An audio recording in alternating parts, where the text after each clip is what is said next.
আমি যেমনটি শুনছিলেন যে রাজনৈতিক দলগুলোর সাথে ঐক্যমত্য কমিশনের দ্বিতীয় দফার বৈঠক চলছে, তা নিয়ে আমরা আলোচনা করব এবং আজকের আমরা বিষয় ঠিক করেছি জাতীয় ঐক্য কতদূর। কথা বলতে আমাদের সাথে স্টুডিওতে রয়েছেন তিনজন অতিথি, আমি তাদের সাথে আপনাদের পরিচয় করিয়ে দিতে চাই।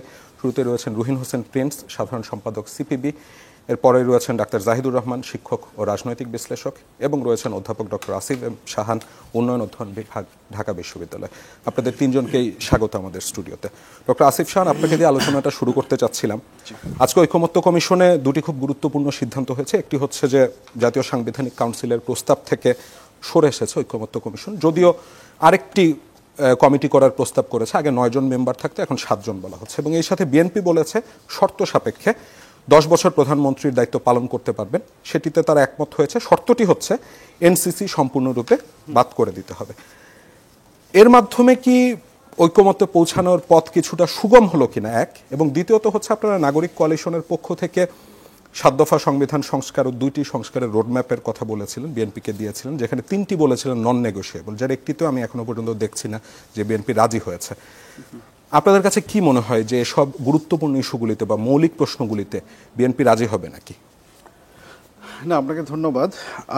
যেটা হচ্ছে যে ঐকমত্য কমিশনের যেই আলোচনাটা চলছে, আপনি ঠিকই বলেছেন যে এখন পর্যন্ত জাতীয় ঐক্য তৈরি করতে যে আমরা খুব বেশি সফল হয়েছে এরকম কোনো কথাবার্তা বলা যাবে না। এবং এই ক্ষেত্রে মানে প্রথমে যে প্রশ্নটি আপনি বললেন যে আমরা যেটা দেখলাম যে প্রধানমন্ত্রীর 10 বছরের মেয়াদটা শর্ত সাপেক্ষে নির্ভর করছে যে এনসিসিটাকে রিজেক্ট করতে হবে, তাহলে যেই প্রশ্নটা স্বাভাবিকভাবেই চলে আসে এবং যেটা নাগরিক কোয়ালিশনের একটা নন নেগোশিয়েবল পয়েন্ট, যে সাংবিধানিক বা জবাবদিহিতামূলক যে প্রতিষ্ঠানগুলো আছে সেই প্রতিষ্ঠানগুলোতে আপনি দক্ষ, যোগ্য, অর্থাৎ স্বাধীনভাবে এগুলোকে নিয়োগ করার প্রক্রিয়াটা কি হবে, এক, এবং এই প্রতিষ্ঠানগুলো যাতে হচ্ছে স্বাধীনভাবে কাজ করতে পারে সেটা আপনি কিভাবে নিশ্চিত করবেন, এই প্রশ্নটার এখন পর্যন্ত কোনো উত্তর আসেনি। আমি এনসিসির খুব বড় ফ্যান নই। এনসিসির অনেকগুলো সমস্যা আছে। এনসিসির কিছু সমস্যা আজকে ওনারা দূর করার চেষ্টা করেছেন, যে অ্যাটর্নি জেনারেল এবং হচ্ছে আর্মি আছে প্রধান বিচারপতি, ওনাদেরকে বাদ দিয়ে হচ্ছে গিয়ে ওনারা এটা করার চেষ্টা করেছেন। আবার রাষ্ট্রপতি এবং হচ্ছে গিয়ে প্রধান বিচারপতিকে ওনারা বাদ দিয়েছেন। কিন্তু আবার মজার ব্যাপার হচ্ছে যে সেখানে রাষ্ট্রপতির একজন প্রতিনিধি এবং প্রধান বিচারপতি কর্তৃক ইসে করা একজন হচ্ছে আপিল বিভাগের বিচারপতি। তাহলে বিএনপির যে আপত্তিটা ছিল যে এখানে অনির্বাচিত ব্যক্তি থাকার, তা আপনি তো সেই কনসার্নটাকে হচ্ছে গিয়ে আপনি অ্যাড্রেস করলেন না। তাহলে আপনি এমন একটা বিকল্প কাঠামো নিয়ে আসলেন, সেটা আসলে কতখানি যোগ্য হবে সেটা একটা প্রশ্ন। এই কথাটা আমি এই কারণে বলছি, এটা খুব গুরুত্বপূর্ণ একটা সংস্কার, এবং এই সংস্কারের ক্ষেত্রে একটা বিএনপি নিজস্ব একটা প্রস্তাব যেটা ছিল যে আমরা সাংবিধানিক প্রতিষ্ঠানগুলোতে নিরপেক্ষ লোকদের নিয়োগ দেবো এবং সেক্ষেত্রে আমাদের সংসদীয় কমিটি দ্বারা এই প্রার্থীদের ভেটিং নিশ্চিত করতে হবে।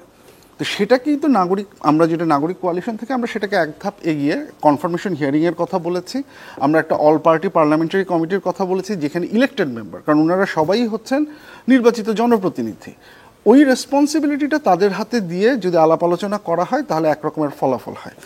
কিন্তু যে জায়গাটা এসে সমস্যাটা দাঁড়িয়েছে, যেটার ব্যাপারে আমরা খুব ক্লিয়ার কোনো ইন্ডিকেশন পাচ্ছি না, এই যে প্রিন্সিপালটা, এই যে নীতিটা, যে সাংবিধানিক প্রতিষ্ঠানগুলো এই ক্ষেত্রে হচ্ছে কি আমার নিরপেক্ষ নিয়োগ দেওয়া লাগবে, এই ব্যাপারে রাজনৈতিক দলগুলো একমত কিনা, এই জায়গাটা কিন্তু আমি খুব পরিষ্কার ইন্ডিকেশন পাচ্ছি না। কারণ বিএনপির কাছ থেকে এই বিষয়ে বিএনপি একদিকে বলছে, আজকে যদি আপনি সালাউদ্দিন আহমেদের সাহেবের বক্তব্যটা শোনেন, একদিকে উনি শক্তিশালী দুদক এই সকল কিছুর কথা উনি বলছেন, তার মানে উনি এগ্রি করছেন যে এগুলোকে স্বাধীনভাবে কাজ করতে হবে। আবার কি প্রক্রিয়ায় করতে হবে সেই ব্যাপারে কিন্তু এসে উনি বলছেন যে আপনি প্রধানমন্ত্রীর ক্ষমতা কমাতে পারবেন না। এবং এই জায়গাটা একটা বড় সমস্যা, নির্বাহী বিভাগের রেসপন্সিবিলিটি আর যেগুলোকে আমরা সাংবিধানিক প্রতিষ্ঠান বলছি এবং জবাবদিহিতা নিশ্চিত করার প্রতিষ্ঠানের কথা বলছি, এগুলোর কাজই কিন্তু হচ্ছে নির্বাহী বিভাগের জবাবদিহিতা নিশ্চিত করা। আপনি office of the controller and auditor general এটা আপনি তৈরি করেন কেন? তার কারণটা তো হচ্ছে গিয়ে সে এখানে ফাইন্যান্সিয়াল যেই ইন্টিগ্রিটি আছে সেটা রক্ষা করবে। এবং আরেকটা মজার ব্যাপার দেখুন, যে আমরা তো সবসময় ওয়েস্টমিনস্টার কান্ট্রিগুলোর উদাহরণ দিই। ইউকের যে ন্যাশনাল অডিট অফিস, সেটার যে প্রধান নিয়োগ করা হয়, সেটা নিয়োগ করা হয় কীভাবে? প্রধানমন্ত্রী নাম প্রস্তাব করেন, কিন্তু সেটাকে অ্যাপ্রুভ হতে হয় পাবলিক অ্যাকাউন্টস কমিটি যেটা আছে ইংল্যান্ডের, তার অনুমোদন ছাড়া সেটা অ্যাপ্রুভ হয় না। এবং পাবলিক অ্যাকাউন্টস কমিটির যিনি হেড ইউকেতে, সেটা প্রথাগতভাবে সবসময়ই বিরোধী দলের সদস্য দ্বারা নিয়ন্ত্রিত। তার মানে কিন্তু এইখানে দুইটা দলের একটা কম্প্রোমাইজের একটা জায়গা তৈরি হয়েছে, মানে সরকারি দল এবং বিরোধী দল একটা কম্প্রোমাইজের একটা জায়গা এইখানে আছে।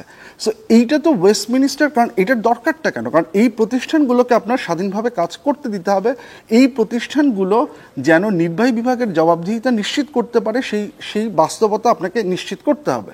এখন আপনি যদি বলেন যে এগুলোকে নিয়ন্ত্রণে রাখা নির্বাহী বিভাগের দায়িত্ব, তাহলে তো নির্বাহী বিভাগ আপনি হচ্ছে গিয়ে একই সাথে হচ্ছে গিয়ে সংসদীয় যেই সার্বভৌমত্বের কথা আমরা বলি সেই আইডিয়া এবং জবাবদিহিতা নিশ্চিত করার প্রতিষ্ঠানের যে দায়িত্বটা, সেই জায়গাটা থেকে তো হচ্ছে গিয়ে আপনি পার্থক্যটা করতে পারছেন না। এখন এটা কেন করতে পারছেন না এটার উত্তর আমার কাছে নেই, কিন্তু এইটার উত্তরটা তো আমাদের বের করতে হবে। অন প্রিন্সিপাল, আপনি এগেইন আবারও আমি বলছি যে অন প্রিন্সিপাল এই জায়গাটায় যদি আমরা একমত হই, আপনি যদি এনসিসিতে এগ্রি না করেন দ্যাটস ফাইন, আজকে যেটা ঐকমত্য কমিশন বললো সেটাতে যদি আপনি এগ্রি না করেন দ্যাটস ফাইন, তাহলে অল্টারনেটিভ মেকানিজমটা কি হতে পারে? এখন পর্যন্ত তো আমরা খুব স্পষ্টভাবে বিএনপির কাছ থেকে এরকম কোনো প্রপোজাল আমরা পাইনি। তারা দুটোকে রিজেক্ট করেছেন, রিজেক্ট করা তাদের অধিকার, তারা রিজেক্ট করতেই পারেন, কিন্তু কি উপায়ে তারা বলেছেন আইন চেঞ্জ করে। তো এই যে আইন চেঞ্জ করা, সেই আইন চেঞ্জ করার চেহারাটা কীরকম হবে সেটা যদি আমাদের কাছে পরিষ্কার না হয় এবং সেটা যদি হচ্ছে গিয়ে প্রতিষ্ঠানগুলোর স্বাধীনতা রক্ষা করতে না পারে, তাহলে তো হচ্ছে গিয়ে আমরা আবারও ব্যাক টু স্কয়ার ওয়ান, আমরা তো যেখান থেকে শুরু করেছিলাম আবার সেখানেই চলে গেলাম। ডক্টর জাহিদুর রহমান, আপনার কাছে জানতে চাচ্ছিলাম, ডক্টর আসিফ শাহানের কথা শুনে মনে হচ্ছিল যে ঐকমত্যের পথটা মনে হচ্ছে বহুদূর হয়ে যাচ্ছে এবং বিএনপি এই ক্ষেত্রে একটি ফ্যাক্ট হিসেবে কাজ করছে, আপনার কি মনে হয়? ধন্যবাদ। মানে আমি ঐক্যমত্য দূর কেন হচ্ছে, কারণ আমরা কিছু জায়গায় সবাই একমত হবে এটা এক্সপেক্ট করছিলাম। এক্সপেকটেশনটাকে যদি আমি প্রশ্ন করি, যেটা আমরা কেন এক্সপেক্ট করেছি, প্রত্যেকটা দল তার তার মতো করে সে কিভাবে দেশ চালাতে চায় সেটা নিয়ে তার নিজস্ব ফিলসফি আছে। ধরুন কেউ মনে করছে আমি যথেষ্ট পাওয়ারফুল একজন প্রাইম মিনিস্টার চাই, তাত্ত্বিকভাবে বলছি, আমি এখানে আগে একটা ডিসক্লেমার দিয়ে রাখা ভালো। আসিফ ভাই যেগুলোর কথা বলেছেন, এনসিসির কথা আমি নিজে ব্যক্তিগতভাবে এটাকে সমর্থন করি। যেসব জায়গায় বিএনপি দ্বিমত করছে, যেমন আরেকটা আপার হাউসের পপুলার ভোটের প্রপোর্শনাল রিপ্রেজেন্টেশনও তারা অ্যাগ্রি করেননি, আমি সেটাও সমর্থন করি।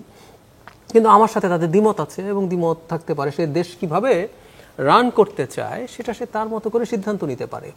এখন সমস্যা যেটা হয়েছে, অনেকগুলো এম্পেরিক্যাল এভিডেন্স আছে এগুলো কাজ করে কিনা। যেমন এনসিসি, আমরা দূরে যাচ্ছি না, আমাদের কাছাকাছি শ্রীলঙ্কাতে, নেপালে আছে, শ্রীলঙ্কায় খুব চমৎকারভাবে কাজ করার এক্সাম্পল আছে, এটার অনেক দিন থেকেই আছে। আমি নিজে এটা নিয়ে একবার মানে বছর 3 আগে একটা কলামও লিখেছিলাম।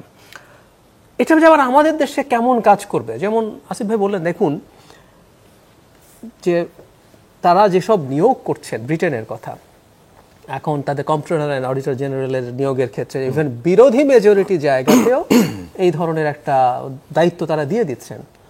ঠিক এই সিস্টেমটা তাত্ত্বিকভাবে বলছি বাংলাদেশে কি কাজ করতে পারে? আমি জাস্ট কতগুলো ডেভিলস অ্যাডভোকেটের মতো আমার নিজের চিন্তা এবং কয়েকটা প্রশ্ন তুলতে চাই। বাংলাদেশের মতো জায়গায় কি কাজ করতে পারে? কাজটা কি স্থবির হয়ে যেতে পারে? আর্টিকেল 70-র মতো কোনো আর্টিকেল তো অনেক দেশে নাই। পাকিস্তানের কাছাকাছি পাকিস্তানে আছে, এখন আমরা পাকিস্তানের কাছাকাছি জায়গায় যেতে চাইছি। আমরা একদম আরবিট্রারিলি সব বন্ধ করে দিয়েছি, একদম আমব্রেলা টার্ম, কিছুই করা যাবে না। পাকিস্তান যেটা করেছে আমরা এখন সেরকম একটা আলাপ করছি, কিন্তু আমরা তো রেখেছি। ওয়েস্টমিনিস্টার সিস্টেমে তো আর্টিকেল 70 থাকে না সাধারণত, আমরা কি তুলে দিলাম পুরো? তার মানে আমাদের এখানে আমরা এখনো কিন্তু বলছি না আর্টিকেল 70 তুলে দিতে হবে। এমনকি ঐক্যমত্য কমিশনের আগে সংবিধান সংস্কার কমিশন অনাস্থা ভোট কিন্তু এর মধ্যে রাখেননি, তারা শুধুমাত্র অর্থ বিল রেখেছিলেন। দেখুন কোন দলই সেটা আবার গ্রহণও করে নাই। যারা ভোট নিয়ে পরে বোধহয় না, পরে ঠিকঠাক হয়েছে দলগুলোর ক্ষেত্রে, কমিশন কিন্তু এটা নিয়ে প্রপোজ করেননি। তারা অনাস্থা ভোট বাইরে রাখতে চেয়েছিলেন, যে অনাস্থা ভোট দেওয়া যাবে, তো ওইটা কাজ করেনি। বা একই সাথে ধরুন তত্ত্বাবধায়ক সরকার, এখানে একটু বলে রাখা ভালো যে আমাদের খুব জরুরি আলোচনা দরকার ছিল তত্ত্বাবধায়ক সরকারের স্ট্রাকচার কি হবে, এখন পর্যন্ত আমরা দেখি নাই। তো তত্ত্বাবধায়ক সরকারও কি এই যে ওয়েস্টমিনিস্টার সিস্টেম যেভাবে ওয়াইডলি প্র্যাকটিসড হয় কোথাও আছে? একেবারেই নাই। পাকিস্তানের কাছাকাছি কিছু একটা আছে, তাও আমাদেরকে দেখে পরে করেছে। যে কথাটা বলতে যাচ্ছিলাম যে প্রত্যেকটা জায়গায় তার তার মতো করে তার তার ধরনের প্রবলেম আছে এবং কোনো দল তার চাওয়া ভুল হতে পারে। যেমন আমি আবারও বলছি যে তাদের সাথে আমার নিজেরই দ্বিমত আছে, বিএনপি যা মনে করছেন। আমি ব্যক্তিগতভাবে মনে করি এনসিসি হোক বা আপার হাউস হোক, যেভাবে আমরা মনে করছি আমরা একমত, আসিফ ভাই সহ আমি এগুলো নিয়ে অনেক সময় কথা বলেছি, প্রিন্স ভাই এভাবে একমতই হবেন। দরকার আমরা কিছু কম ক্ষমতা দিই, ধরেন আমেরিকা সেনেটের পাওয়ার অত পাওয়ার না দিলাম, কিন্তু গঠনটা ওভাবে করি, পাওয়ার দরকার আমরা ফর দ্য টাইম বিং আমরা যদি এত প্রস্তুত না থাকি যাতে অনেক বেশি চাপ তৈরি না হয় একটু কম দেই, এরকম করে।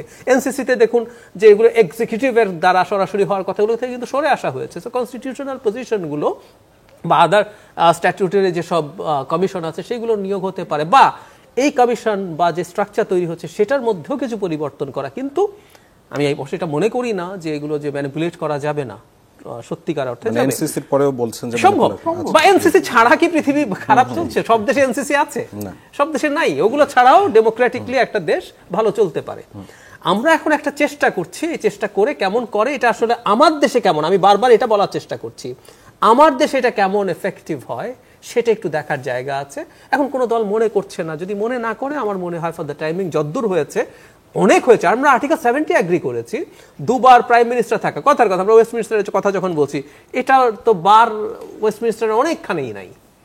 আপনি আনলিমিটেড টাইম প্রাইম মিনিস্টার হতে পারেন চাইলে। তো এটাও তো সামহাও এক ধরনের ঐক্যমত্যের জায়গায় এসছে।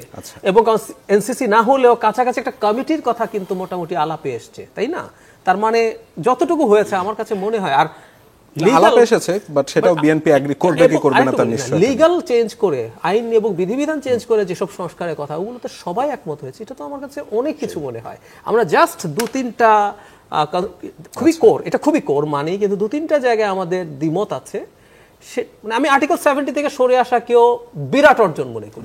তো এখন সবকিছু মিলে I am not that dissatisfied. আমি মনে করি এটাতে যদি আমরা ঐক্যমত্যে যাই এটা যথেষ্ট এবারকার জন্য, for the timing, for God sake. আমাদের জাতি আরো অনেকদিন থাকবে, আমরা আরো পরে আবার আলাপ করব, আবার ঝগড়াঝাটি করব, আমরা আবার করব। রুনাসেন প্রিন্স, এই ব্যাপারে আপনার মতামত জানতে চাচ্ছিলাম। মানে কিছু পলিটিক্যাল পার্টি তো বলছে যে ঐক্যমত্য কমিশন যে এগোচ্ছে তাতে কিয়ামত পর্যন্ত নাকি লেগে যেতে পারে। আমি শুনলাম একটি দলের পক্ষ থেকে বলা হয়েছে।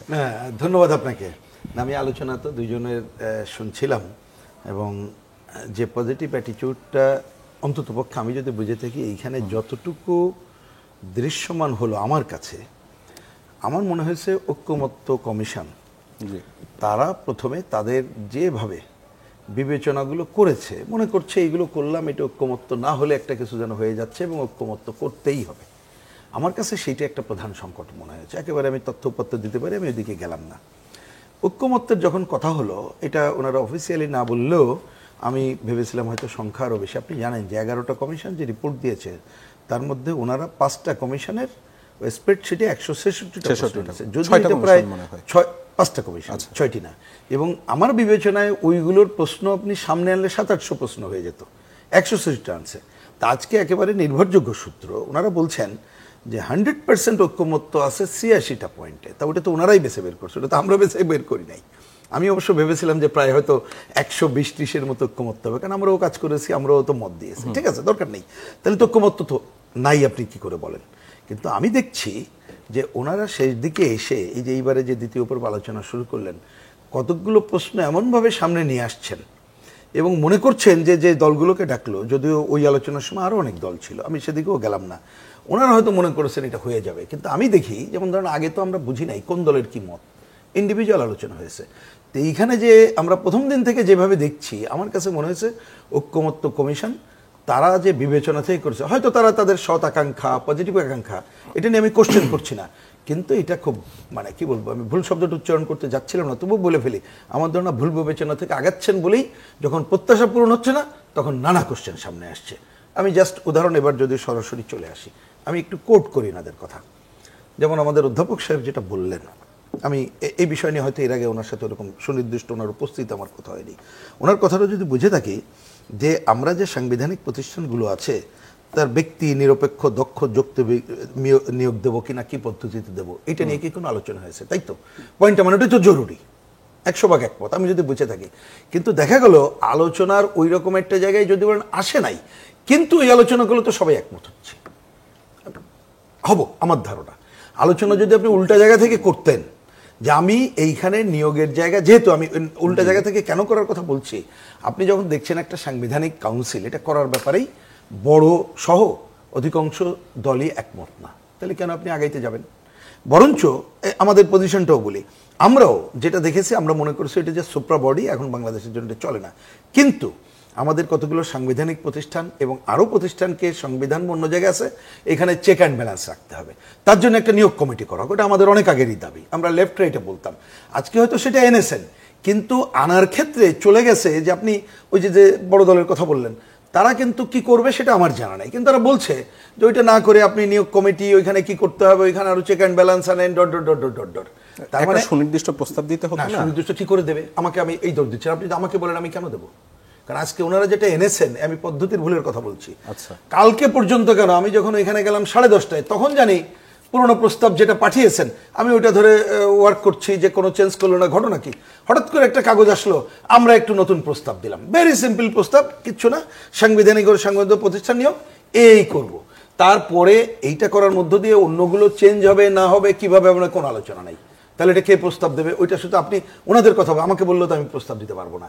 তাহলে এইটাও তো আরো অন্যভাবে করে করতে হবে, যার জন্য ওনারা কোনো প্রস্তাবই দেন না। আমি তো বললাম যে আজকে কোনো প্রস্তাব দেন নাই, বরঞ্চ আগেরটার সাথে সব আছে, এনসিসির যা কাঠামো ওই জায়গাগুলো আছে, কোনোটাই বলে না, সিম্পল একটা কাগজ দিয়েছে, যার জন্য ওনারা বলেন আচ্ছা ঠিক আছে পরের সভায় আমরা প্রস্তাব দেব। তা আমি বলছি যে আলোচনাগুলো আপনি যদি ঐক্যমত্য যতটুকু সম্ভব হবে, এটা না বোঝার তো অসুবিধা নাই, আপনি সেই পজিটিভ জায়গায় করলে আপনি এক ব্যাপারে তো সবটা করতে পারবেন না, সেইটা করলে অনেক কিছু আমরা ঐক্যমত্যের জায়গায় যেতে পারতাম। এটা একটা। আর একটা পয়েন্টে আমি একমত, যে উনি বলেছেন আমি সব প্রশ্নে ঐক্যমত্য আশা করবো কেন? ধরুন আজকে আমাদের সাথে একটা বড় দ্বিমতের যে জায়গাটা হলো, সংবিধানের আমাদের মুক্তিযুদ্ধের মধ্য দিয়ে যে সংবিধান, তার 4টা মূলনীতি আছে, রাষ্ট্র পরিচালনার মূলনীতি নানা কথা আছে। শুধু নাকি বাম দলগুলোই বিরোধিতা করছে? হ্যাঁ, যদি বলেন আমি জানি না, যে দু একটা দল তারা বাম বলে না, তারাও বিরোধিতা করেছে। জাসদ নিজেকে তো বাম বলে না, বাংলাদেশ জাসদ, তারাও বিরোধিতা করেছে, নাগরিক ঐক্যও বিরোধিতা করেছে। সুতরাং আমি এই জন্য যদি বুঝে থাকি তারা বিরোধিতা, এই অর্থে বিরোধিতা সেটা ডিফারেন্স। সুতরাং খালি বাম না, আমরা যেটা বলেছি বোঝার জন্য বলি যে এইটা অনেক সময় বলতেছে যে এটা এক দলের, আমরা বলেছি নো, এটা একটা দীর্ঘ ইতিহাসের প্রক্রিয়া এটা হয়েছে।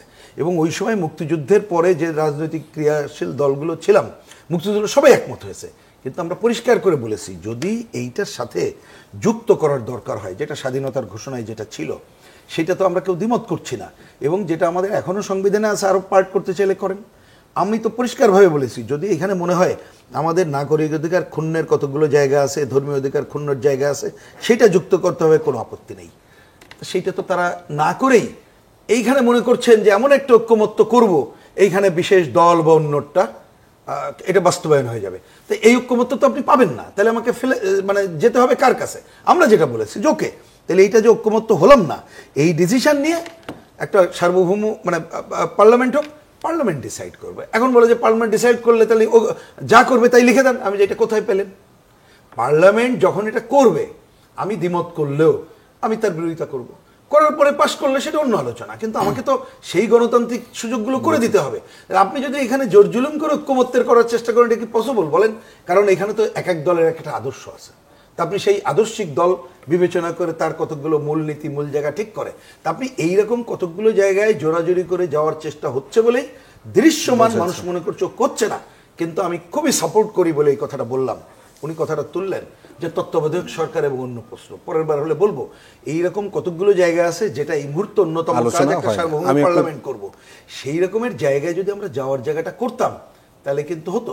এবং খেয়াল করেন যেটা ঐক্য বেশি দেরি হয়নি, উনি খুবই কারেক্টলি বলেছেন, 70 অনুচ্ছেদে আমরা করতে যেয়ে দেখলাম ওনারা যা প্রস্তাব করেছে আমরা তো বাড়তি প্রস্তাব করেছি, এবং যার জন্য এই 2 পয়েন্টে একমত হলো।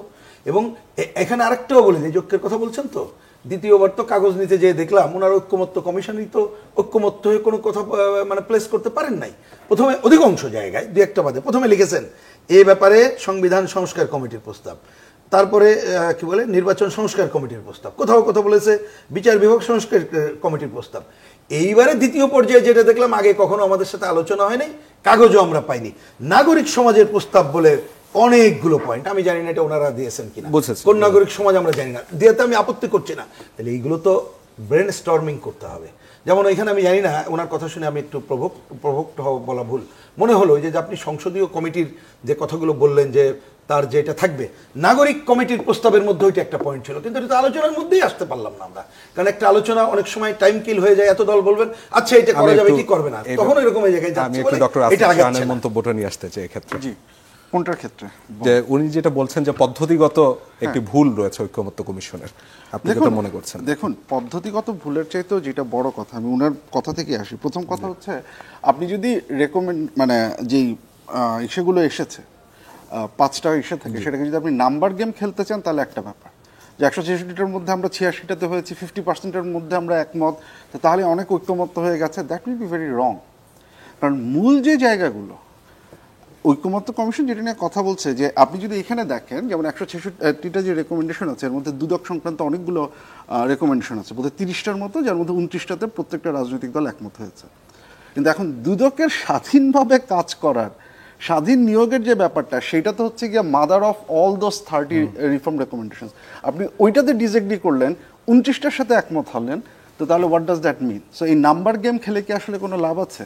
এই নাম্বার গেম তো হচ্ছে কি আমার পাওয়ার স্ট্রাকচারে যে যেটা বলছেন যে ঐকমত্য হতেই হবে, এটারই আচ্ছা, তাহলে ওইটাতে আসি, right, that's a good point, ঐকমত্য হতে হবে। কিন্তু প্রশ্নটা হচ্ছে তাহলে রাজনৈতিক দলগুলো কি তাহলে এই রকম একটা বক্তব্যে আসছে যে আমরা আগস্ট 5 পরবর্তী যেই বাস্তবতা আছে সেই বাস্তবতায় দাঁড়িয়ে আপনি মেথডে ডিসএগ্রি করতে পারেন, প্রিন্সিপালে?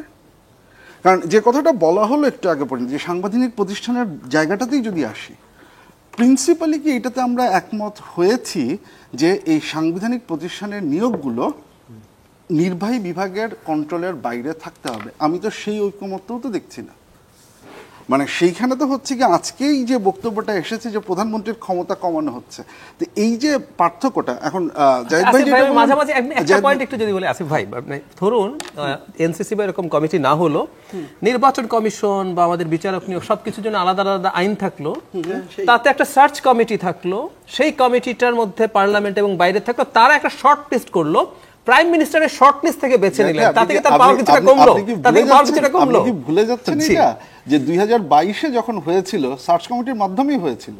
এটা কি আপনি না, আমরা শেখ হাসিনা সার্চ কমিটি বলছি না। আপনি এই যে বিষয়টা তো হচ্ছে কি আপনি কেন ব্যক্তিতে নিয়ে আসছেন, বিষয়টা তো হচ্ছে কি আপনি কোন সিস্টেমেটিক রুলসটাকে আপনি রিডিজাইন করছেন কিনা। আমরা একটু একটা ছোট বিরতি নিয়ে আলোচনাটা আবার চলে আসি। ডক্টর মুক্তবাগ অনুষ্ঠানের সময় হলো একটা ছোট্ট বিরতির, ফিরছে একটু পর, সাথেই থাকবে।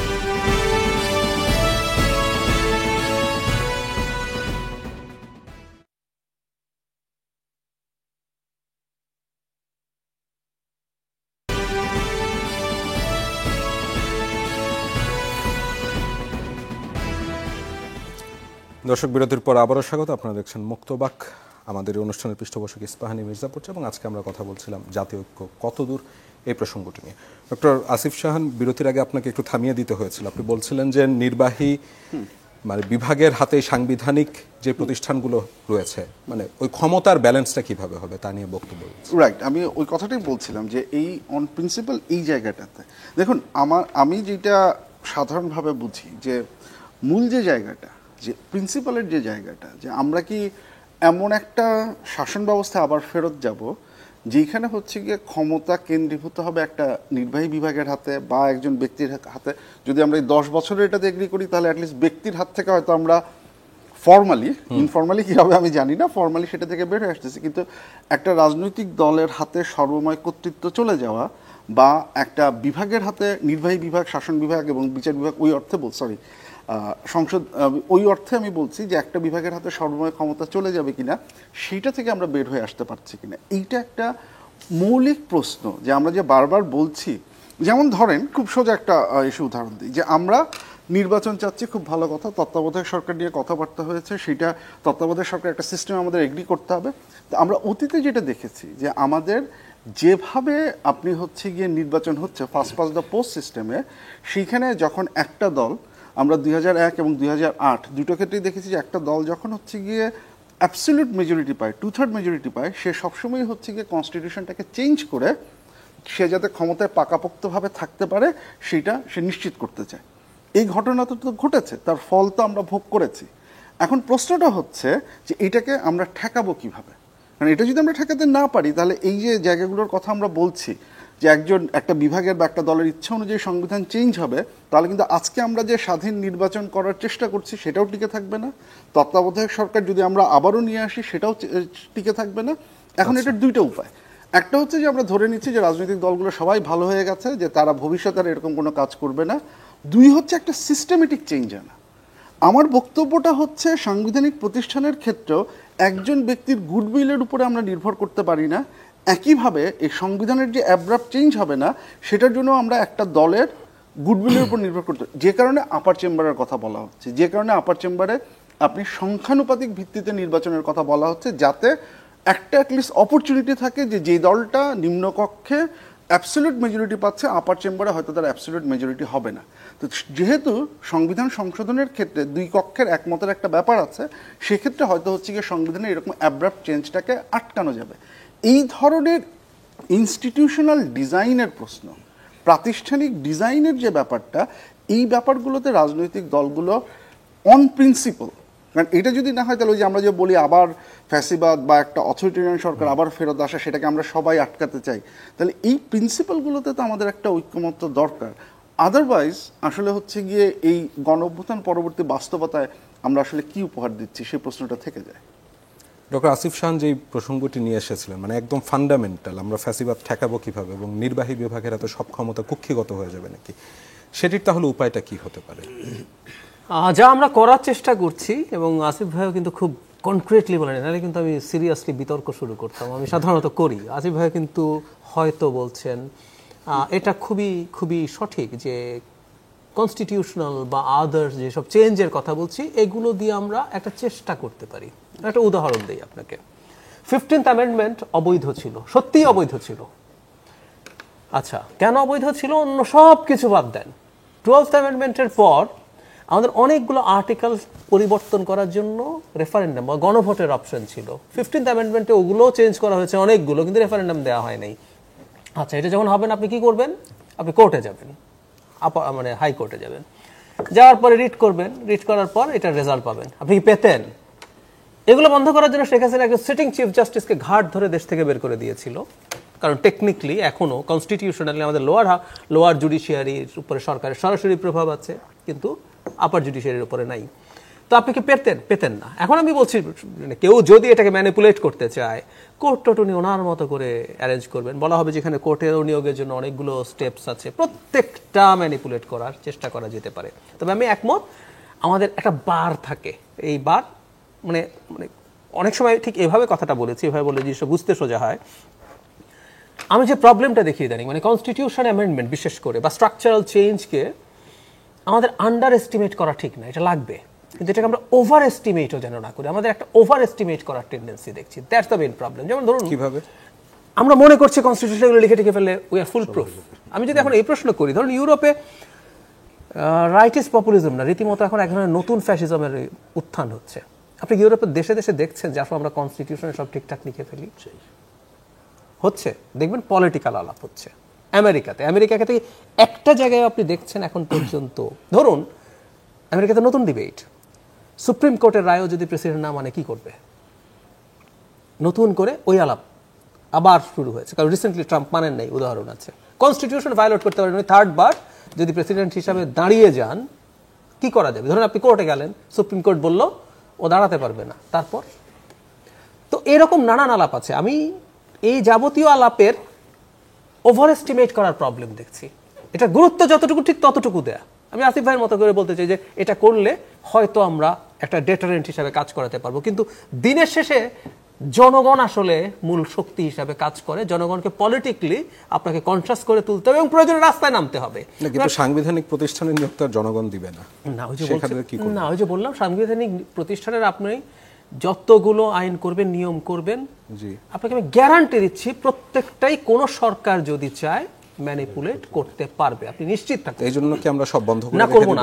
আমি শুরুতে কি বলেছি, বারবার আবার একটু খেয়াল করি, আমরা আমাদের মধ্যে এই ধরনের যেন আত্মতৃপ্তি না থাকে। ধরুন যে সব লেখা আছে এগুলো সব করে ফেলতে পারলাম, সবাই একমত হয়ে গেল, এরপর আমরা যদি আত্মতৃপ্তি নিয়ে বসে থাকি, এরপর থেকে বাংলাদেশে আর ফ্যাসিবাদ, আমি ফ্যাসিবাদ পুরোও বলি না, 18 পর শেখ হাসিনা ফ্যাসিস্টও ছিলেন, উনি মাফিয়া হয়ে গেছিলেন, ওটা দিয়ে ঠেকানো যাবে, এই আত্মতৃপ্তিটা ভুল হবে।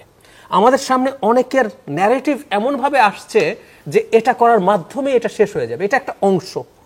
আমি একটা উদাহরণ দিই, চেষ্টা আর কি বলা যেতে পারে। বেনিয়ামিন নেতানিয়াহু গাজা অ্যাটাক শুরু করেছিলেন কেন জানেন? তার বিরুদ্ধে তো মামলা আছেই। তার সময় রাস্তায় একটা মুভমেন্ট শুরু হয়েছিল, হাজার হাজার মানুষ রেগুলারলি রাস্তায় নামছিলেন, কারণ ইসরায়েলে আপার জুডিশিয়ারির, হায়ার জুডিশিয়ারির নিয়োগ হয় কলেজিয়াম সিস্টেম বলে একটা সিস্টেম আছে, এটা ইন্ডিয়াতেও আছে। ওখানে সিটিং বিচারক, রিটায়ার্ড বিচারকরা মিলে একটা প্যানেল তৈরি করে সরকারকে পাঠায়, সরকার ওখান থেকে চুজ করে, এটা তাদের হাতে। ইসরায়েলেও কিন্তু এই নিয়ম। নেতানিয়াহু যে স্বৈরাচারী হয়ে উঠতে চায় সে কিন্তু এটাকে তার হাতে নিয়ে আসার চেষ্টা করছিল। এখানে একটা লেখা ছিল নিয়ম, যখন সে পার্লামেন্টের হাতে নিয়ে আসার চেষ্টা করছে, এবং এটারও যুক্তি আছে। তো ইভেন আমাদের যে জাজদের ইমপিচমেন্টের জন্য যে পার্লামেন্টকে ক্ষমতা দেওয়া হয়েছিল, এটা যুক্তি আছে। তো সুপ্রিম জুডিশিয়াল কাউন্সিল, আপনি জাজ নিজের করবেন কেন? আপনারা যখন একটার সাথে একটা বিভাগের চেকস অ্যান্ড ব্যালেন্সের কথা বলি, জুডিশিয়ারির ব্যালেন্স কি, চেকস অ্যান্ড ব্যালেন্স কি পার্লামেন্ট মানে আইনসভা করতে পারে না? পারে, টেকনিক্যালি জিনিসটা ভুল না, কিন্তু যখন করতে গেল দেখলো যে তাদের দেশের জন্য প্রবলেম হবে, হাজার হাজার মানুষ রাস্তায় নেমেছে। আমি এটাই বলতে চাইছি, ওটা লাগবে। অনেক সময় আপনার রাস্তায়ও নামতে হবে, শোরগোল করতে হবে। সো মানুষের মাথায় যাতে এটা ঢুকে না যায়, এটা করলে আমরা ফুল প্রুফ হবো। আমার বক্তব্য এইটুকুই, এটা লাগবে। রিনেসেন্ট প্রিন্স, তার মানে কি এখন রাস্তাঘাটে আমরা খালি শোরগোল করেই সবসময় দাবি দেওয়া আদায় করে নিয়ে আসতে হবে, নাকি কোনো চেক অ্যান্ড ব্যালেন্সের জায়গাটা থাকবে? প্রথম যদি বলেন এক কথায় বললে সেটা সবসময়ের জন্য করতে হবে, যতক্ষণ না পর্যন্ত আপনি একটা মানে দুর্ভাগ্য আমাদের টানবে। আমি এক সেকেন্ড একটা জিনিস যোগ করি প্লিজ, একটা সেকেন্ড। আমেরিকার গণতন্ত্রের বয়স কত? আমেরিকা আজকে আবার এত বছর পরে এসে গণতন্ত্রের জন্য ফাইট করতে হবে তাদেরকে। ধরুন পরবর্তীতে যেরকম অথরিটারিয়ান লোকজন উঠছে, ইন্ডিয়ারও গণতন্ত্রের হিউজ হিস্ট্রি আছে। তাদের ফাইটটা তো একটু নিয়মতান্ত্রিক না, আমাদের তো পরিষ্কার করে বলি না, আমি একটু প্রিন্স ভাইয়ের কাছ থেকে বক্তব্য শুনি। প্রথম কথা আমি একেবারে রিপিট করছি বোঝার জন্য, দুই তিনটা কথা বললেই কারেক্ট হবে, কারণ আমি এইখানে ওনার ধারাবাহিকতায় কথা বলি, কারণ উনি যেখানে শেষ করেছেন আমি এটার সাথে এটাই মনে করি কারেক্ট জায়গা শেষ, যে আপনাকে যতক্ষণ না পর্যন্ত আপনি মানুষের পুরো একটা কালচারালি ডেভেলপমেন্টের জায়গায় না হচ্ছে, আরও সহজ করে বললে তার সচেতনতার স্তর যতক্ষণ না বাড়ছে, আপনাকে এ ধরনের যে রাস্তা বলেন, শোরগোল বলেন, মুভমেন্ট বলেন, আমরা আমাদের জায়গায় বলি, সেইটাই হবে আপনার প্রথম সেফটি ক্লজ। এটা মনে রাখতে হবে। এইটা নিয়ে অন্য কেউ ভাবতে পারেন তার মত, এটার কোনো আমার দ্বিমত নাই। এবার বলি, অবশ্যই আমাদের যে উনি যেটা বলেছেন, নির্বাহী বিভাগ, ব্যক্তির হাতে ক্ষমতা, দল গোষ্ঠী যাতে স্বৈরাচারী না হয়ে ওঠে, তার জন্য যতটুকু সেফটি ক্লজ রাখা দরকার সেদিকে অবশ্যই অগ্রসর হবে। কিন্তু কেউ যদি মনে করেন, এইটা আমাদের পরিষ্কার করে বলি, ওইটা করলেই সব হবে, এটা একটা ভুল। শুধু ভুল না, জনগণকে ভুল শিক্ষা দেওয়া হবে। এর সাথে আরেকটা কথা না বলে পারছি না, আমরা ধরেন এত আলোচনা করছি, আপনি যদি অর্থনৈতিক দুর্বৃত্তায়ন অব্যাহত রাখেন, যদি পার্লামেন্ট মেম্বার বা অন্যদের যাদের করলেন সেইটা যদি ব্যক্তিগত লাভালাভ, গোষ্ঠীর লাভালাভ অন্য জায়গায় থাকে, ওইটা যদি আপনি বন্ধ না করেন, কখনোই এই জায়গাগুলো করতে পারবেন না। তার মানে এইটাও আপনার একটা টোটালিতে কাজ মনে করতে হবে, কোনোটাই বাদ দেওয়ার জায়গা বলছি না। একটা উদাহরণ আমি না দিয়ে পারছি না, উদাহরণটাকে আবার নেগেটিভ নেওয়ার কোনো কারণ নাই, যেহেতু আলোচনাটা উঠলো আমি মনে করি। ধরুন এখানে আমরা সবাই একমত হলাম 70 অনুচ্ছেদের, এটা দীর্ঘদিনের একটা প্রসঙ্গক্রমে কমিউনিস্ট পার্টি কিন্তু 72 সালে যখন সংবিধান 72-এ পাশ হবে অক্টোবর মাসে, তখন থেকে আমাদের এই দাবি ছিল এই যে আস্থা ভোট এবং যা যা আমরা করলাম। আপনি বলেন তো, যদি যে বললাম কালচারালি যদি ডেভেলপমেন্ট না হয়, পার্লামেন্ট মেম্বার যদি ব্যক্তিগত লাভালাভটা প্রধান থাকে, স্থানীয় সরকার উন্নয়নেরও ভূমিকা নিয়ে তার জমিদারিত্ব থাকে, আপনি আস্থা ভোট উপরের দিকে তাকায় থাকবে যে আমার বস কি মনে করে বা আমার উনি কি মনে করে, নাহলে পরের বার আমি হয়তো মনোনয়ন পাবো না, আমি সুবিধাটা পাবো না। তাহলে আপনি শুধু এটা লেখাটা খুবই কারেক্ট আছে, তাহলে এইটার সাথে আপনি যদি ওই পুরো কাজটা না করতে পারেন তাহলে কিন্তু হবে না। সুতরাং আমরা বলছি টোটালিটিতে করার কথা, সেই টোটালি, কিন্তু টোটালিটিতে করার জায়গাটা কোথায়? আপনি আজকে করে কালকেই ফল পাবেন এটা ভাবার কোনো কারণ নেই। আরেকটা মনে রাখতে হবে, আমরা এই দীর্ঘ 54 বছরেই তো এই ধরনের কতগুলো প্রতিষ্ঠানও গড়ে তুলতে পারিনি। যে যখন ক্ষমতায় আসছে, আপনি কম বেশি এটা বলতে পারেন, আর সম্প্রতিকালে তো আমরা জানি যে কোথায় চলে গেছিল এই জায়গাটা। সে কোনো দলই ছিল না, ব্যক্তি, সেই ব্যক্তি এবং যাদের উপরে নির্ভর করছে কোথায় চলে গেছিল। তাহলে সেই জায়গা থেকে আপনি কি এক স্ট্রোকেই সব কিছু কি আশা করবেন? সেইটা তো হবে না। আমরা বলছি যে এই আলোচনাগুলো সবই ভ্যালিড, সবই থাকা দরকার। আমরা যদি কমিউনিস্ট পার্টির কথা বলেন, আমার তো এই আলোচনায় যদি অন্য অর্থে, কারণ আমরা তো টোটালি মৌলিকই পরিবর্তন চাই, আমরা তো একেবারে ফুললি স্ট্রাকচারাল চেঞ্জ ছাড়া এটা হবে মনেও করি না। এবং এই যতটুকু হচ্ছে যদি থাকে, কারণ ওই সব চেঞ্জ তো আপনি একবার আমরা পারবো না, এটা এই ধরনের চেঞ্জের সমষ্টিগুলো মিলেই করতে হবে। তার মধ্য দিয়ে জনগণের সচেতনতা যত বাড়বে, ততই আমাদের এই পরিবর্তন করার সুবিধাজনক জায়গায় যাবে। জাস্ট বলি, ধরে নেন আমরা এটা করলাম, করার পরে যা হয়তো একজন ব্যক্তি তারপরে সে ক্ষমতা পাওয়ার এক্সারসাইজ করছে, তার না থাকলেও এটা বেআইনি হবে। তাহলে জনগণ যদি রুখে দাঁড়ানোর ক্ষেত্রে ওই সচেতন এবং সংগঠিত হয়, তখন দেখবেন অটোমেটিক্যালি ওই জায়গাটা কমে যাবে, এবং তখন নিশ্চয়ই আইনের যতটুকু সেফটি ক্লজ থাকবে সেটা কাজে লাগবে। সুতরাং এই টোটালিটিতে আমাদের আগানো ছাড়া বিকল্প নাই। ডক্টর আসিফ শাহ, আপনার মন্তব্য জানতে। আচ্ছা, আমি দুটো প্রশ্ন ইসে করি। যে জাহিদ ভাই যেটা বললেন সেটার সাথে আমি ডিসএগ্রি করছি না, হি ইজ অ্যাবসলিউটলি রাইট। যে বাট ওনার ওই কথাটা তো আমি একটু জোর দিতে চাচ্ছি যে দিস ইজ এইটা একটা খুব গুরুত্বপূর্ণ ডিটারেন্ট। কেন আমি একটু বলি যে আমরা যখনই প্রতিষ্ঠানের ডিজাইনের কথা বলি, হ্যাঁ, ডিজাইন যখন হয় তখন যেটা হয় কি যে সাধারণভাবে রাজনৈতিক নেতৃত্ব তারা যেভাবে ব্যবহার করত বা যেভাবে বিহেভ করত, আপনি যদি রুলসটা চেঞ্জ করেন বা নিয়মটা চেঞ্জ করেন তাহলে কিন্তু তার বিহেভিয়ারটাকে সে চেঞ্জ করতে বাধ্য হয়। আমি উদাহরণ দিই একটা, যে আমরা জানি যে আমাদের রাজনীতিতে স্বাভাবিকভাবে এই যে বিরোধী দল পার্টিসিপেট করে না, বিরোধী দল সবসময় হচ্ছে গিয়ে রাস্তায় আন্দোলন করে, বিরোধী দল কখনোই কোনো কনসেনসাসে আসতে চায় না, এইটা একটা কমন টেন্ডেন্সি। এখন আমরা কি একটু জিজ্ঞেস করে দেখেছি এটার কারণটা কি? কারণটা হচ্ছে আমাদের যেই রুলস, যেটা ইনস্টিটিউশনাল ডিজাইন যেটা আছে সেটার দিকে যদি আপনি তাকান, সেখানে আসলে বিরোধী দলের মতামত দেবার কোনো জায়গা নেই। আপনি নর্মাল সিম্পল মেজরিটি যে কোনো আইন পাশ করে ফেলতে পারতেছেন, বিরোধী দলের সেখানে কোনো ধরনের পার্টিসিপেট করার কোনো ধরনের জায়গা নেই। বিরোধী দলের এইখানে কোনো ধরনের ইনসেন্টিভই নেই যে সে শাসন ক্ষমতায় অংশগ্রহণ করতে পারবে, এবং স্ট্যান্ডিং কমিটিতেও তার পজিশনটা এরকম যে সে আসলে সেখানে কোনো চেঞ্জ করতে পারবে না। এখন ধরেন পরিবর্তন এসেছে চারটাতে, মানে ধরেন এখন আপনি যদি যে আপার হাউসের কথা বলছেন, আপার হাউসে যদি আপনি প্রপোর্শনাল রিপ্রেজেন্টেশন রাখেন তাহলে কিন্তু হচ্ছে বিরোধী দলের হাতে একটা সাইজেবল নাম্বার অফ মেম্বার থাকার কথা। তাহলে বিরোধী দলের একটা ইনসেন্টিভ থাকবে শাসন ক্ষমতার প্রশ্নে মতামত দেবার, তার একটা ইনসেন্টিভ থাকবে স্ট্যান্ডিং কমিটিগুলোর মাধ্যমে জবাবদিহিতা নিশ্চিত করার। তার মানে আপনি কিন্তু তার বিহেভিয়ারে একটা চেঞ্জ আনতে পারছেন, আপনি তার জন্য একটা ইনসেন্টিভ দিচ্ছেন। সেই ইনসেন্টিভ দিলে, এবং তার মানে কিন্তু এই না যে আমি এটা তৈরি করলাম তাতে সকল সমস্যার সমাধান হয়ে গেল।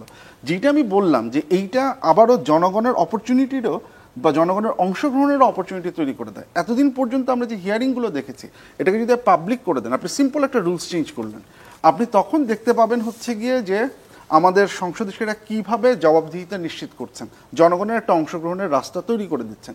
আপনি কনফার্মেশন হিয়ারিং দিলেন, আপনি এগেইন একটা রুলস চেঞ্জ করলেন।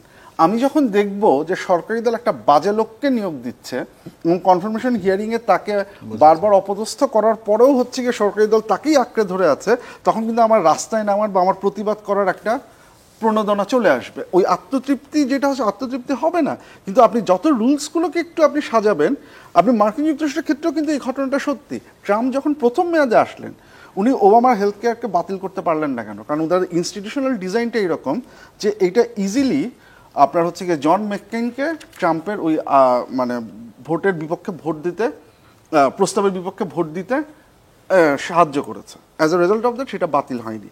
তারপরেও বারবার অ্যাটাক ট্রাম্প করে যাচ্ছেন, এবং যার ফলশ্রুতিতে আমরা দেখছি উইকেন্ড হচ্ছে, এবং দেখেন মানুষজন আবার রাস্তায় নেমে আসে, যে কিংস মার্চের এসে যদি দেখেন সেইটা কোনোটার এইটা নয়, কিন্তু ওই যে রুলস চেঞ্জ হলে বিহেভিয়ারাল প্যাটার্নে হচ্ছে গিয়ে একটা ইসে হবে। আর একটা জাস্ট কথা যে প্রিন্স ভাই যেটা বললেন যে আমরা প্রতিষ্ঠান গড়ে তুলতে পারি, অ্যাবসলিউটলি রাইট।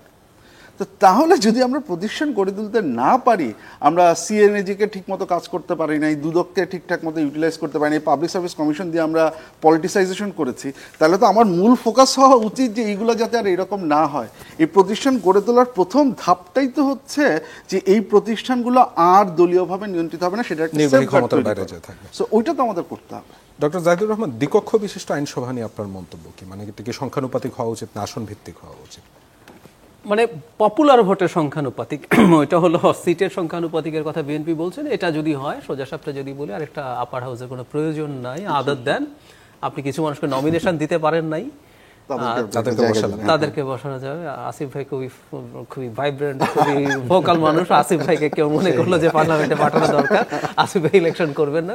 এছাড়া আসলে ওখানে আসিফ ভাই খুব চমৎকার বলবেন, বিখ্যাত পার্লামেন্টারিয়ান হবেন, কিন্তু দিনের শেষে আসলে কোনো ইম্প্যাক্ট হবে না, এতে কোনো সন্দেহ নাই। আমার কাছে মনে হয় আমরা যতটুকু দেখতে চাই, যেমন আপার হাউসের জন্য আমার আমেরিকার সেনেট খুব পছন্দ, কিন্তু আমি মনে করি বাংলাদেশ আমেরিকার সেনেট তৈরির জন্য প্রস্তুত না। তো সুতরাং আপনি কম ক্ষমতা দেন, ধরুন এই যে কনস্টিটিউশন অ্যামেন্ডমেন্টের জন্য লাগবে, আবার কিছু কিছু আইনের জন্য 2/3 না, জেনারেল মেজরিটি। আপনি খেয়াল করবেন এমনও হতে পারে আপনি লোয়ার হাউসে খুব ভালোভাবে মেজরিটি পেয়েছেন, আপনি 170 সিট পেলেন কিন্তু 35% ভোট পেয়েছেন। আপার হাউসে আপনার কিন্তু জেনারেল মেজরিটিও নেই। সো কিছু আইন ধরুন যেটা আপনার ফান্ডামেন্টাল রাইটসের সাথে রিলেটেড, সেটা জেনারেল মেজরিটি আপার হাউসেও লাগবে। এরকম দু একটা নিয়োগ, এসব আসলে ডিসাইড করব পরে, কিন্তু নীতিগতভাবে ওটা যদি না হয় তাহলে আসলে আপার হাউসের কোনো প্রয়োজন নাই, এটা ফর শিওর। আমি ব্যক্তিগতভাবে সেটা মনে করি। আর এই প্রসঙ্গে একটা ইন্টারেস্টিং জিনিস মনে পড়লো, আমাদের যে ডিবেটটা চলছে ট্রাম্প আগের মেয়াদে অনেক কিছু করতে পারে না, উইচ ইজ রাইট। খেয়াল করেন, সে নির্বাচনটা বাতিল করতে চেয়েছে। আমেরিকার তো ভাইস প্রেসিডেন্ট তার পদাধিকার বলে সেনেটের প্রেসিডেন্ট, তখন ছিল মাইকেল পেন্সকে বলেছিলেন নির্বাচন বাতিল করতে, উনি বাতিল করেন, উনি আমেরিকার স্ট্রাকচার ইনস্টিটিউট সবই মেনে নিয়েছেন। এবার যিনি ভাইস প্রেসিডেন্ট আছেন তিনি যদি থাকতেন, জেডি ভ্যান্স, উনি বাইসে নিয়েছেন এমন একজন, উনি ট্রাম্পের চেয়ে বেশি ট্রাম্প, উনি ট্রাম্প বলার আগে নির্বাচন বাতিল করে ফেলবেন। মাঝখানে কিন্তু আরো মেকানিজম আছে এটা নিশ্চয় করার জন্য। আমি বলছি এরকম জায়গায় জায়গায় এই ধরনের কাজ করার সম্ভাবনা তৈরি হবে আর কি। যাই বটম লাইন, আমরা আসলে শেষ কথা যেটা বলতে চাই সেটা হলো বাংলাদেশের জন্য যা যা প্রয়োজন আমরা সেই জিনিস খুব একসাথে, আমরা যেহেতু একটা আপরাইজিং করে শেখ হাসিনাকে ফেলেছে, আমাদের অনেক এক্সপেকটেশন জমেছে। আমি সোফার বাকি আর কিছুও যদি না হয়, গুরুত্বপূর্ণ আলোচনা হয়েছে। আমাদের খেয়াল করুন, এত টক শো হয়েছে এই ইস্যুগুলোতে, আমাদের মিডল ক্লাসের মধ্যে কিন্তু এই ডিমান্ডটা তৈরি হয়েছে। আস্তে আস্তে সেটা আরও মানুষের কাছে যাবে, এই চাপ তৈরি হবে। কিছু রাজনৈতিক দল আছে তারা এটাকে এজেন্ডা করে রাজনীতি করবেন। আমি মনে করি এগুলো সামনে হবে।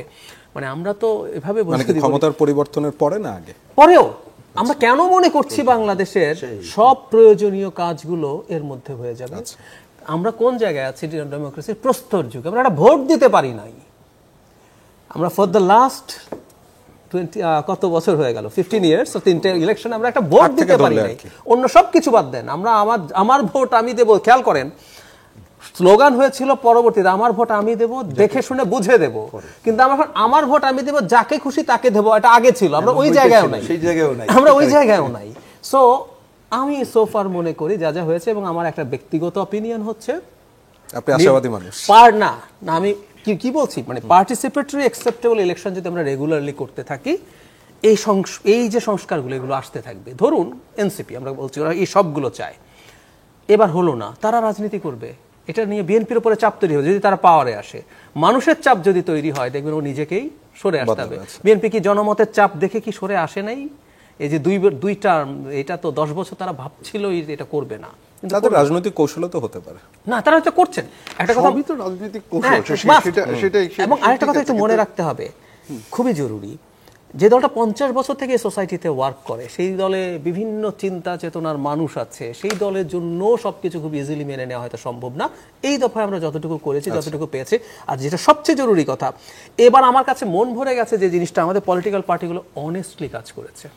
আচ্ছা, বিএনপি যদি বলতে আচ্ছা আমি সব মেনে নিয়েছি, ঠিক আছে চলেন ইলেকশনে যাই, দ্রুত ইলেকশন দিয়ে দেন, 3 জোটের রূপরেখাও তো হয়েছিল, কেউ মানিটারি নেই। খেয়াল করবেন তারা সেটা করে নাই।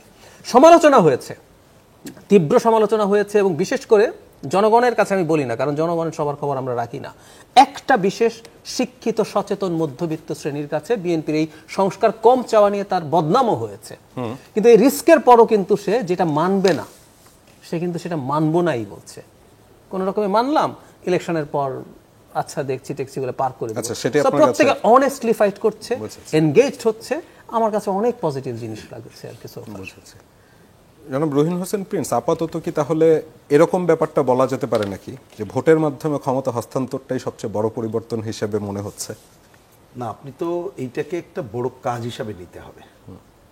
এবং ভোট মানে প্রকৃত ভোট, ভোট দেওয়া মানুষ। খেয়াল করেন, কথাটা অনেক কারেক্টলি বলেছেন। এটা 90 দশকে আমরা কিন্তু, এটা ইতিহাস অনেকে জানে না, 4টা প্রান্ত থেকে বাংলাদেশের একেবারে পায়ে হেঁটে 22 দিন, পঞ্চগড় থেকে ঢাকা, খুলনা থেকে ঢাকা, এইরকম 5টা প্রান্ত থেকে এসেছিলাম। তখন স্লোগানটা ছিল আমার ভোট আমি দেব, যাকে খুশি তাকে দেবো। এবং প্রসঙ্গক্রমে বলি, ইতিহাসটা তো অন্যভাবে রচিত হয়।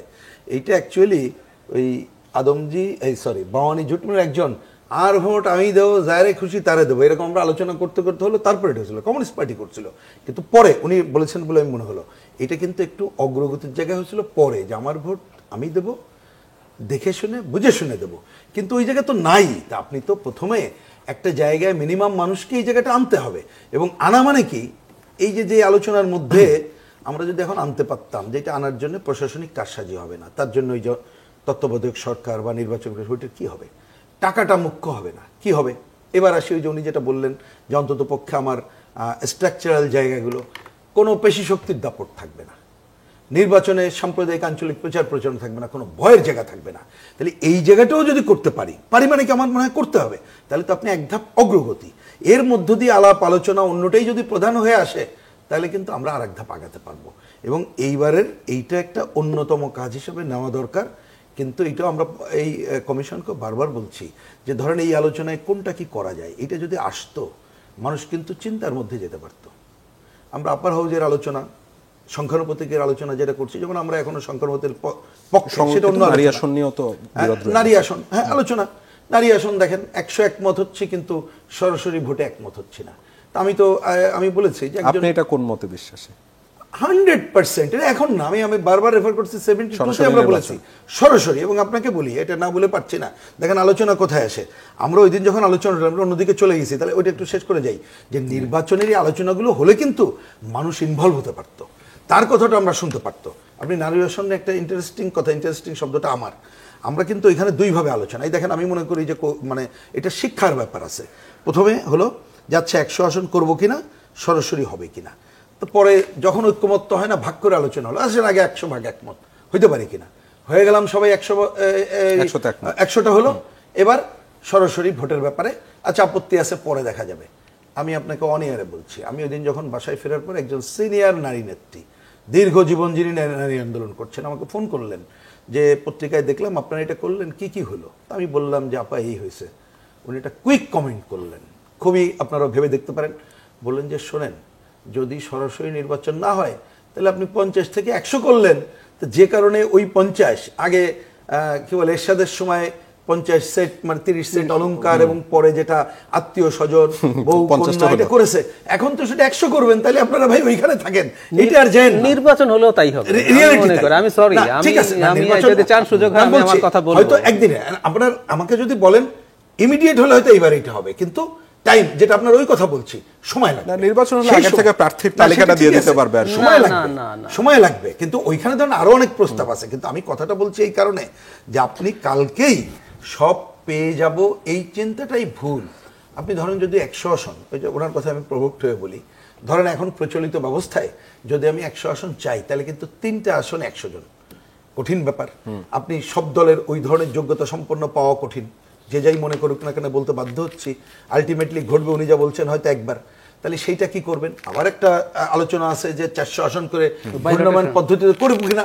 আমি বলছি কোনো আলোচনা বাতিল করার দরকার নেই, আলোচনাগুলো আসার মধ্য দিয়ে আপনাকে তো একটা জায়গায় যেতে হবে, এবং তো কাল পরশু পারবেন না। আপনি যদি ওইখানকার করে নিয়ে আসতে পারেন, তাহলে এইটাকে ধৈর্য ধরে সময় নিয়ে মিনিমাম গণতান্ত্রিক প্র্যাকটিসের আপনি ধারাটা যদি সূচনা করতে আমরা পারি, তাহলে হয়তোবা। আর ওই যে ওই কথাটা বলি, আপনি এর মধ্যে মানুষের সচেতনের স্তর, অর্থনৈতিক দুর্বৃত্তায়ন দূর করেন, কতগুলো আইনের জায়গা আপনি মানে আমরা প্রচেষ্টার জায়গায় নেই, তার মধ্য দিয়ে অগ্রগতি ছাড়া তো দুনিয়াতে আর কোনো পথ নেই। এবং শেষ পর্যন্ত সব আশা ভরসা কি বিএনপির উপরই থাকবে, কারণ না আমি নির্বাচন হলে তো তারাই ক্ষমতায়। এইখানে আমি বরঞ্চ অন্য কথা বলতে চাই। এখানে তো অনেক সময় আমার বিবেচনা আমরা প্রবলেম করছি, আমরা এখানে বিএনপি যেন ক্ষমতায় যাচ্ছে, বিএনপির যেন সব দায়িত্ব, ওয়াই এই আলোচনাটা কেন আসছে, কেন আমরা প্রভোগ করে সেই জায়গায় করছি? এই এত বড় একটা গণঅভ্যুত্থানের মধ্যে আমি তো এখনো বলি, যদি ধরেন নির্বাচনে ফুললি প্রচার প্রপাগান্ডা এবং একটা সাধারণ মানুষ দাঁড়ানো থেকে শুরু করে সৎ মানুষ দাঁড়াতে পারবে, প্রচারণার জায়গায় যাবে, তাহলে বিএনপি যেভাবে ভাবছে এইভাবে ক্ষমতায় সাথে সহজ হবে বলে আমি তো ব্যক্তিগতভাবে বুঝেছি। এখন সেটা তো অনেক সময় আমরা এমন ভাবে করছি তারাই যেন চলে গেল, এবং তারা অ্যাবসলিউট পাওয়ার কিভাবে কি করবে টরবে, তারাও চিন্তা করছে কি ব্যালেন্স করে কি করবো না করবো, সেই আলোচনাগুলো একদম শেষে চলে এসেছিলাম। আমি জাস্ট 30 সেকেন্ডে ডাক্তার জাহেদ আপনার কাছে জানতে চাচ্ছিলাম, কোন কোন সংস্কার ছাড়া আপনার কাছে মনে হয় যে নির্বাচনে যাওয়া একেবারেই উচিত হবে না? একদম টু দ্য পয়েন্ট, 30 সেকেন্ডে জানতে চাচ্ছি। যা হয়েছে তা নির্বাচনে যাওয়ার জন্য যথেষ্ট। এখনই যা হয়ে গেছে, এখনই যা হয়েছে, এর বাইরে যদি আর একটাও না হয়, আমি যথেষ্টের বেশি সুখী এই ধাপের জন্য। আমি আবারও বলছি, আমার চাওয়া ঘটনাও ঘটে নাই, এটা নিয়ে তো অলরেডি আলাপ করলাম, সেটা আমি একটু পরের জন্য রেখে এটুকু বলে শেষ করি। সমস্যা সব একসাথে করব না হায়ারার্কিয়াল করব? আমি ব্যক্তিগতভাবে যে মাসলোর একটা হায়ারার্কি থিওরি আছে, আমার কাছে মনে হয় সংস্কারের একটা হায়ারার্কি থাকলে ভালো, সবগুলোই লাগবে, কিন্তু একটার পর একটা ধাপে ধাপে করলে মনে হয় ভালো। ডক্টর আসিফ খান, আপনার মতামত জেনে আসতে যাচ্ছিলাম। আমি আসলে এখন পর্যন্ত যা আছে জাহেদ ভাইয়ের সাথে আমি একমত না, এটা পরিষ্কার। আমি জাস্ট একটা জিনিস বলি যে কেন আমি একমত না। আমি নির্বাচন চাই, অল্টারনেশন অফ পাওয়ার চাই, কিন্তু এটা আমি শুধুমাত্র 2026 সালের জন্য চাই না।